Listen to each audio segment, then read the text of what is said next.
ایک بچے کا خون جہنم۔ حضرت بہلول گزر رہے تھے کہ ایک بچے کو دیکھا، وہ کھڑا رو رہا تھا۔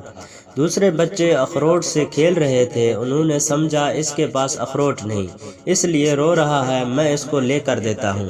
انہوں نے کہا بیٹا رو نہیں، میں تجھے اخروٹ لے کر دیتا ہوں، تو بھی کھیل۔ اس بچے نے کہا بہلول کیا ہم دنیا میں کھیلنے آئے ہیں؟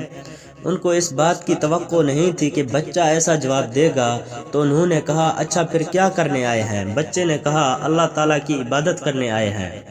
انہوں نے کہا بچے ابھی تو تم بہت چھوٹے ہو، تمہارے غم کی یہ چیز نہیں ہے، ابھی تو تمہارا اس منزل میں آنے میں بہت وقت پڑا ہے۔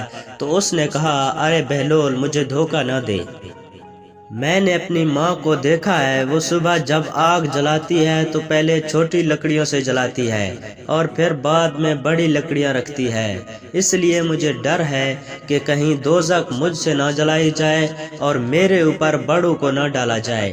یہ سن کر بہلول تو بے ہوش ہو کر گر گئے، کسی ماں نے اس بچے کو وقت دیا تھا۔ جزاک اللہ پیارے دوستو۔